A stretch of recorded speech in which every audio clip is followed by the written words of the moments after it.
कौडगाव होडा या ठिकाणी ग्रामपंचायतच्या माध्यमातून जो काही भ्रष्टाचार झाला, 15 वित्त आयोगाचा जो मावेजा आहे तो 100% मावेजा, कुठलंही 1% काम न करता 100ला 100% भ्रष्टाचाऱ्यांनी स्वतःच्या घशात आणि खिशात कसा घातला हा या ठिकाणी संबंध तालुका पाहत आहे। पण याच माध्यमातून हे जे गावकरी आहेत, जो 15 वित्त आयोगाचा आलेला पैसा आहे तो कुठेतरी आम्हाला मिळावा आणि त्याच भ्रष्टाचारावर कुठेतरी प्रशासकीय वर्गांनी धाक दाखवून तो आमचा पैसा आम्हाला आमच्या गावाच्या सर्वांगीण विकासासाठी उभेगात आणण्यासाठी तो द्यावा, म्हणून या ठिकाणी मागच्या 4 तारखेपासून धरणे चालू आहे।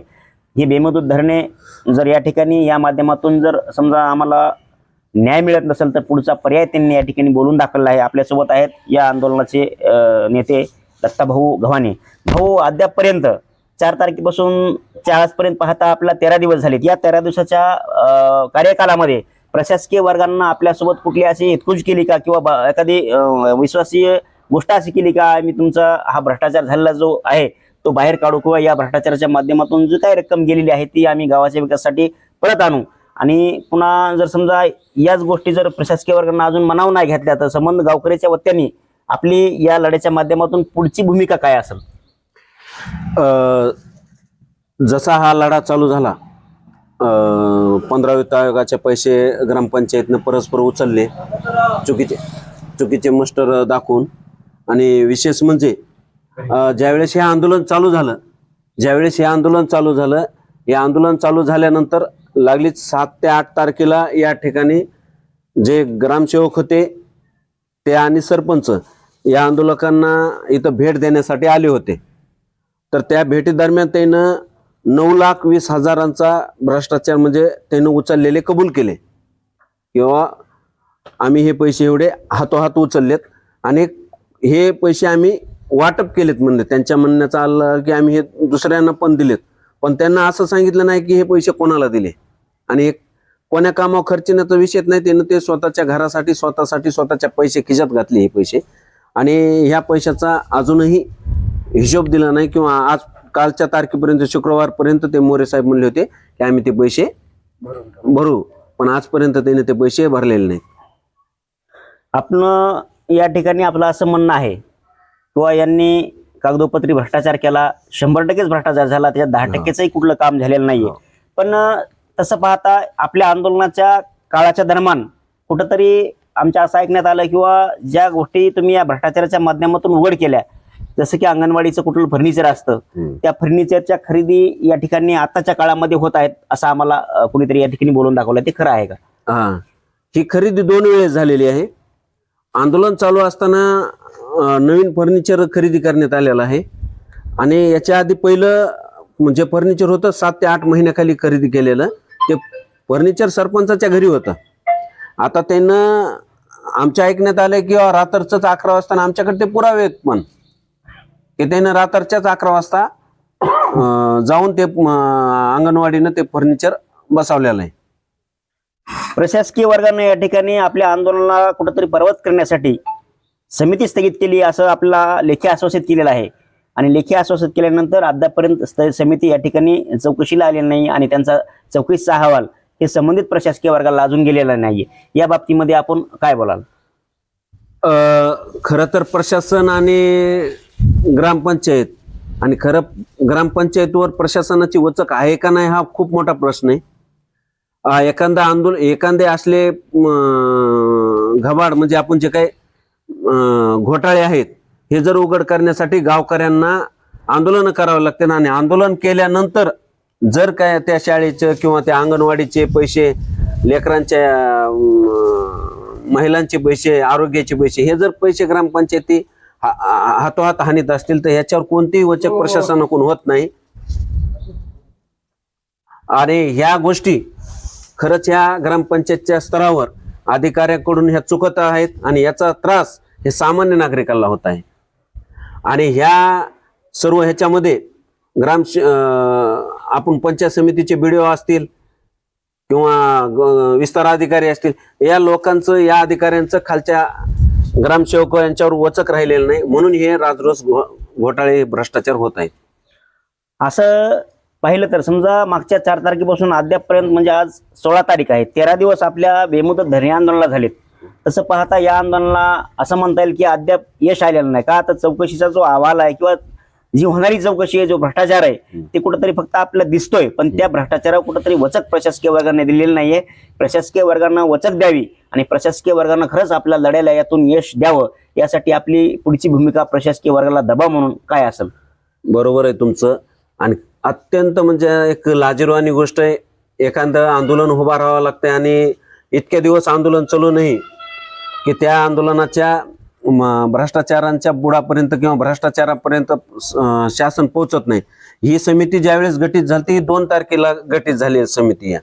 आमच्याकडे समिती गठीत केलेले 2 पत्र आलेले आहेत आमच्याकडे, आणि आता उद्या एक समिती येणार आहे आणि इतक्या दिवस 14-15 दिवसानंतर समिती येणार असेल, तोपर्यंत ग्रामपंचायत त्यांच्या खालच्या ह्याच्यावर डागडुगीचे कामं आता सध्याला चालू करत आहे. जसं किंवा अंगणवाडी आहे, अंगणवाडीचं बांधकाम आता आंदोलन उभारलं म्हणून चालू केलेलं आहे. जर आपण गणेशनगर तांड्यामध्ये गेलो तर त्या ठिकाणी आता फर्निचर बी बसविलंय तिथंच, आणि त्याच ठिकाणी ग्रामपंचायत ह्याचं सॉरी अंगणवाडीचं काम पण चालू आहे. म्हणजे ह्या पद्धतीनं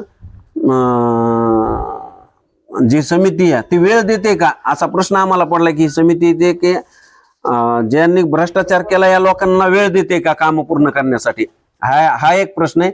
आणि दुसरा प्रश्न असा की गावचा पैसा ज्यांनी लाटलाय त्यांच्यासाठी कारवाई म्हणून हे पैसे तुम्ही परत मिळवणार आहात का, हा आमच्यासाठीचा सगळ्यात मोठा हे असेल.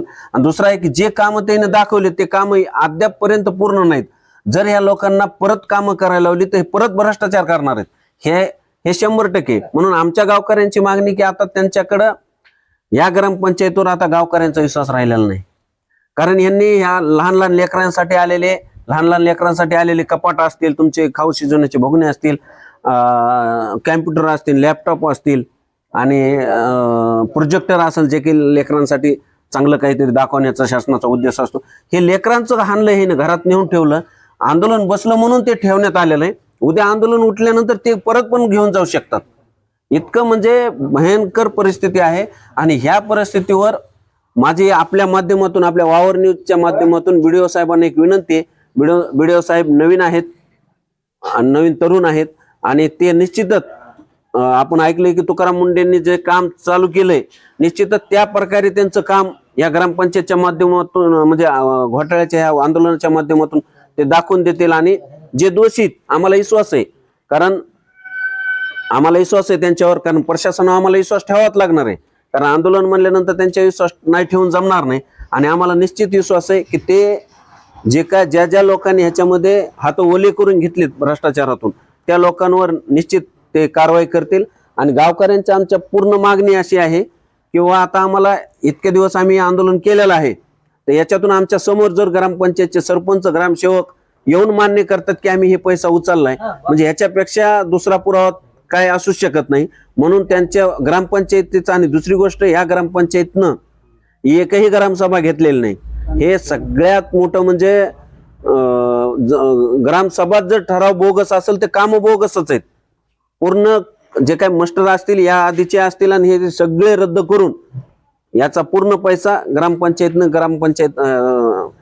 पंचायत समितीचे आपले BDO साहेब असतील, चौकशी समिती असतील, यांनी या लोकांना ग्रामपंचायत बरखास्त करून आमचा जो पैसा गेलेला आहे तो पैसा वापस ग्रामपंचायतला मिळवून देण्याचं काम करावं. या ठिकाणी तसं पाहिलं तर आपल्या वक्तव्यातून असं जाणवतं की सगळे गावकरी जे आहेत ते खूप आशादायी आहेत किंवा आशावादी आहेत, किंवा जो भ्रष्टाचार झालाय कुठेतरी गटविकास अधिकारी साहेब या ठिकाणी या भ्रष्टाचाराला बाहेर काढतील आणि तो मावेजा आमच्या गावाच्या विकासासाठी देतील. पण तसं न होता, तसं आता अद्यापर्यंत पाहिलं आपल्या आंदोलनाला 13 दिवस झाले, समजा येणाऱ्या काही दिवसामध्ये किंवा काळामध्ये तसं जर काही झालं नाही, तो भ्रष्टाचार अजून आपल्या सर्व जनतेसमोर आला नाही, तर पुढचे आंदोलक म्हणून किंवा गावकरी म्हणून आपली पुढची भूमिका काय असेल? निश्चितच आम्हाला आशा आहे प्रशासनाकडून, आणि ते आशा ठेवणं हे आपण आशा ठेवतोच. आणि जर असं नाही झालं तर दुर्दैवानं आम्हाला पुढचे निर्णय घ्यावे लागतील. जसं की आम्ही आता काल आंदोलन पुकारले होते की आमचं एक ग्रामपंचायतीवर बोंबमारा आंदोलन होतं, दुसरं आमचं टाकीवरचं आंदोलन होतं, तिसरं ह्या टावरवरचं आंदोलन होतं, आणि चौथं आमचं आमरण उपोषण होतं. BDO साहेबाच्या म्हणण्यानुसार आम्ही गुरुवारपर्यंत समिती दाखल करून इथं चौकशीसाठी येईल या आश्वासनावर आम्ही जे उर्वरित आंदोलन होते ते स्थगित केलेत. आम्हाला ते पुन्हा चालू करावं लागतील आणि नाईलाज असतो आम्हाला आमरण उपोषण सारख्या मोठ्या आंदोलनाला समोर जावं लागेल किंवा आम्हाला अन्नत्याग असेल किंवा आत्मदहन सारखे पण आमच्या पुढे विषय येऊ शकतात. कारण शेवटी आम्ही कदरलोत. कारण एक आंदोलन आम्ही सत्तेच्या बाजूने आंदोलन केलेलं आहे, आम्ही भ्रष्टाचार उघड पाडलेला आहे आणि एवढा भ्रष्टाचार आम्ही उघड पाडू शकतो तर ग्रामपंचायत जे काही पंचायत समितीकडून आम्हाला अपेक्षा आहेत की हे पाडलेला उघडा पडलेला भ्रष्टाचार आहे याच्यावर त्यांनी न्याय निवाडा करावा आणि म्हणून आम्हाला दुसऱ्या आंदोलनाची गरज पडू नये एवढी आपल्या माध्यमातून आमची BDO साहेबांना विनंती आहे. या ठिकाणी दत्ताभाऊ भवानी यांनी असं बोलून दाखवलंय किंवा प्रशासकीय वर्ग याच गोष्टीवर जर आमचा निर्वाळा करीत नसेल, आमचा जो भ्रष्टाचाराचा जो बजेट आहे तो बजेट जर आम्हाला आमच्या विकासासाठी मिळवून देत नसेल तर पर्याय म्हणून किंवा सर्व गावकऱ्यांच्या विकासाच्या भौतिक विकासाच्या गोष्टींचा विचार करून या ठिकाणी आम्हाला कुठेतरी प्रशासकीय वर्गावर दबाव देण्यासाठी आमरण उपोषणाचा देखील मार्ग या ठिकाणी अवलंबावा लागेल किंवा त्याच्याही पुढे जाऊन आत्मदहनही करण्याची या ठिकाणी त्यांनी एक तंबी प्रशासकीय वर्गांना वावर न्यूजच्या माध्यमातून दिली आहे. आपण पाहतात वावर न्यूज. धन्यवाद.